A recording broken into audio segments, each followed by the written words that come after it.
Well, greetings all. So this is it. This is the last part until I think of something else that I want to add to it next week. Um, hopefully not. So part 6 of why I thought Last Jedi was actually a bad film. But in this episode, I really want to focus on the good and kind of where we might be going from here. Just quick addendum though to last week's episode about characters is I left out Captain Phasma because I forgot she was in the movie. Yeah, not even joking.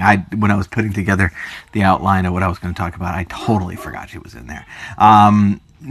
Obviously, she wasn't in it enough, and I thought her end was pretty bad. I was totally one of those people who defended having Finn beat or at least stand up to Kylo in Force Awakens in a lightsaber battle because yes, he had been kind of maintenance man, but he also did go through training, and that training did include melee combat. I mean, that was clear. And also, Kylo had just been shot by what we established in the movie as probably the most powerful gun around, powerful rifle around. And so I was okay with that. But to have Finn, Phasma, especially after we know more about her because of the books, just no, that was bad. But okay, enough about that. What did I like? Pretty much the entirety of the Rey Kylo plot was really great. The character development was really cool. I really liked the way they were connected, and we were, all wondering. It was like, what's going on with that? And it turns out, it is Snoke, providing the means for that. Having both, and what was really good about it is that you could totally see either one of them turning in the course of this movie. And so when Rey. And first of all, the best moment in the movie is when Rey says, I'm going to go. If I go, he'll turn. And Luke is like, no. And she just holds out the lightsaber and he won't take it. And that was really neat because, it was clear what she was trying to do there in that, and Kylo calls her out on this. She's setting up a father figure who won't be that. In Force Awakens, she set up a father figure who was willing but then dies, and then in the next one, she sets up a father figure who's not going anywhere but he's unwilling, and she's looking for that solution. And not really realizing that she's the solution, not anybody else. And you could see through the whole thing that either one of them could turn. And I loved it. Absolutely loved it. I thought it was by far the best part about the movie. We mentioned in last episode, DJ Benicio del Toro's character was pretty great. I'd love to see him come back. We didn't get nearly enough of him. As far as like the aliens and stuff go, I generally thought they were pretty bad. The practical effect puppet aliens looked fake. Like the little pork things just looked fake. It wasn't they weren't cute. They were definitely cute. They just looked fake. And the digital creatures look doubly fake. They look like CGI. And understanding that even today that's a tough thing to get around, but people have gotten around it, and this was not one that did. The one exception to that is those crystal dog things at on the Last Planet. Absolutely loved them. Thought they were very, very cool. Neat idea. Fit the environment very well. Which is something that historically the Star Wars films have done well, and I want them to continue that. It's one of the things I love about them is that The structures, the cultures, the aliens are tied to the environment, and they're not out of place. They belong there. They have modified their life according to what's around them. And Star Wars has always thought that through very well. And that's one of the cases where I thought they did do that through. The two lightsaber fights were very good. Luke's end, I thought, was good.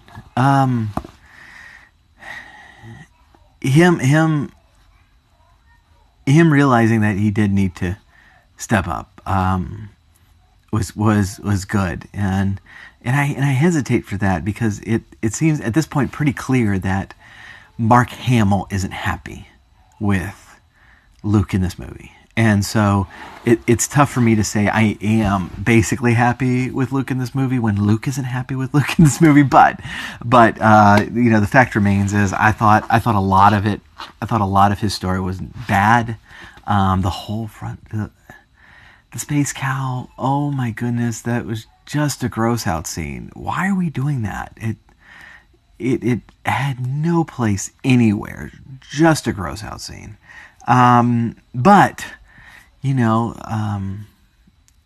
Mark Hamill played the character great, even if he didn't like it, and so especially his dialogue with Kylo at the end was just wonderful. So where do we go from here? There's a couple of problems, that Rian Johnson did not. Okay, so I mean, what do we want from the middle leg in a trilogy? It's to, basically carry the plots from part 1 into part 3, where we can find some resolution. The middle part of a trilogy is really difficult because you're not introduced. Part 1's fairly simple because you get to introduce problems. Problems are easy. Solutions are hard. But problems, and then the end is, should be interesting as long as you have the right solution to those problems. The middle segment is just keeping momentum up. You still have time to introduce some new stuff, but you really want to carry the plots into the third one. And Rian Johnson did not do that. He dropped the plots. For the most part. Now, I'm not making blanket statements there. Obviously, the Kylo Ren plot was advanced quite a bit. But, like, the Snoke plot himself is just completely dropped. Phasma's plot completely dropped. And I don't want the excuse of, well, we'll learn more about them in the novels. Because, that's... in a lot of ways, that's turning into kind of the cop-out of not doing something complete. And it is problematic, The novels are fun, and they can add supplementary material, but, this as a work of art should stand on its own. And I think that we basically... I think that at this point... we are going to have to live with an incomplete work of art and just have other works of art, being novels, kind of fill in those gaps. Unless somehow Snoke did survive, I don't really see much of a point of trying to understand where he comes from or anything anymore. I think we're just going to have to dump that into novels. Now, if for somehow he, in using the dark forces that are at his disposal, and he's obviously very skilled at, was able to transfer his consciousness to someone else, and that Snoke is not actually gone at all. First of all, you would wonder why if he could do that, why he stuck around with, someone who had obviously so many botched surgeries as he did. I don't know, but that's certainly a possibility. Same thing with Captain Phasma. If she is in fact not gone, I'm sorry, she is in fact dead, then we're just going to have to live with, the knowledge that she was probably really, really cool, but we'll never see it, or we won't see it in this medium, and I think that's a shame. I think that's a lost opportunity. But we also don't. I mean, let's not. I mean, before we just say, well, that's horrible. Guys, Boba Fett in the original trilogy. When you look at the original trilogy, he didn't do much. I mean, his coolness was all attitude. But by the time he really got into a fight, he got accidentally knocked into a Sarlacc pit by a blind man. And Boba Fett's still cool. So, I mean, sometimes this is just the way it shakes out, and that doesn't mean that she was not cool.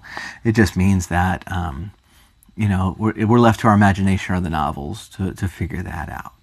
So one thing I would be very interested in seeing, and this is actually something that I thought they might do for this movie in a different way, is to have Luke come through with his threat to Kylo that, if you strike me down an angle, you'll never get rid of me, and just ghost Luke pestering him the entire time. Now, what I thought they might be doing in this film, actually I didn't think they might do it, but I thought it would be a cool idea. I didn't actually believe it for a second that they would be to have Hayden Christensen come on as Ghost Anakin to pester Kylo in kind of pushing him possibly toward the light.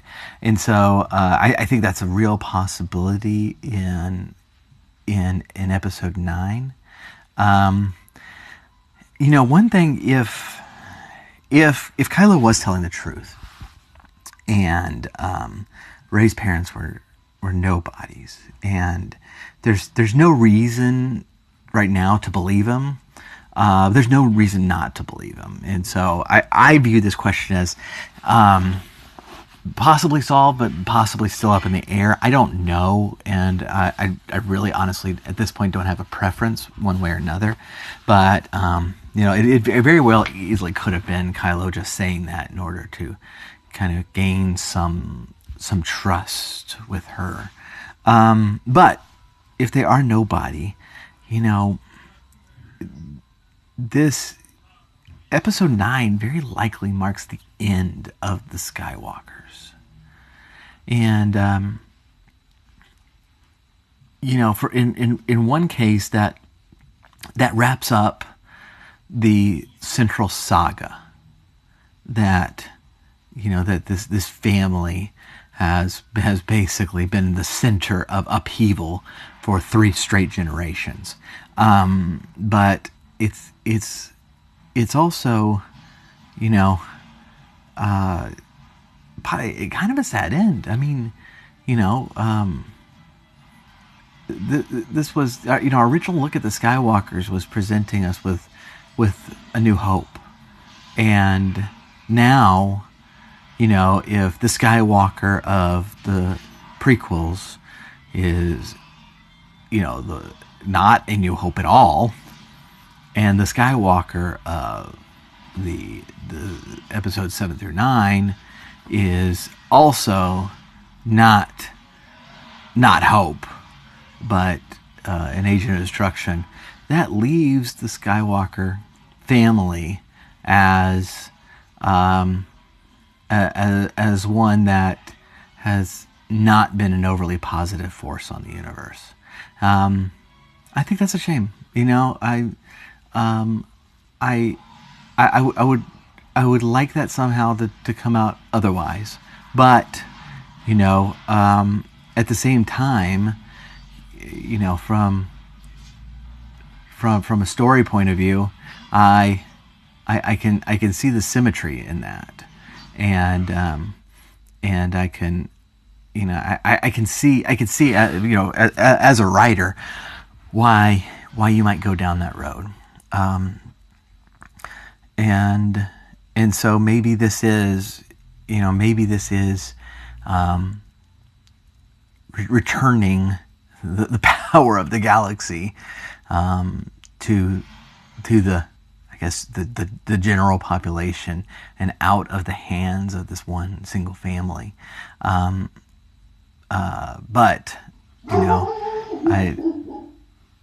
especially since our first glimpse of the family has been one that was so positive and so archetypal, that it doesn't seem like a cause of celebration to go, yay, now the Skywalkers are no more. But we'll have to see. I mean, I think J.J. Abrams has a lot of work ahead of him to try to salvage the plot that he started as much as he can. Let go of the things that he started that are no longer really viable. Which is a tough thing to do. I mean, if I were the writer in there, if I were writing episode 9, my temptation would be,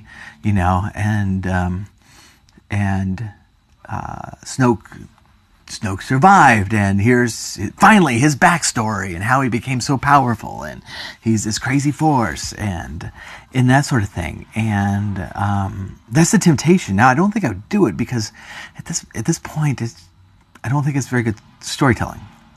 Whatever J.J. Abrams does, he's got to deal with what was left to him.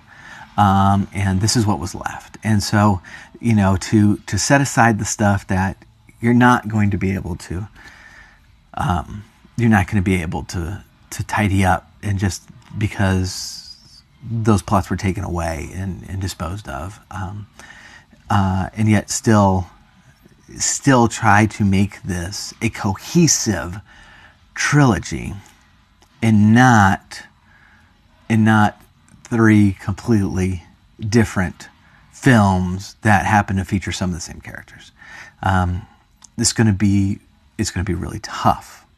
And that's actually one thing at the very end of this that I think is not being talked about with Rian Johnson's entry here, is that it's not a cohesive second part to a trilogy. It's not. Whether you like it or not, you can't sit here and say this is a good cohesive follow-up direct sequel to a previous movie that's continuing the same plot, and I think that maybe he would have done a lot better in one of the standalone pictures that didn't have to tie in to what was before and what is coming up after. And so that's what's on J.J. Abrams' plate, and it's not going to be an easy job. And so I'm very interested in what he comes up with. I'm not a J.J. Abrams apologist. There's several things he's done that I have not liked. There's also several things that he's done that I've enjoyed thoroughly. And so I'm very willing to give him the benefit of the doubt and see what he comes up with. So hopefully in 2 years we will do a 6-part series about why this was the best Star Wars, why episode 9 was the best Star Wars ever. But we'll have to see. Otherwise, if you're watching this as I'm putting them out, Merry Christmas, Happy New Year, and thank you so much for joining me in this.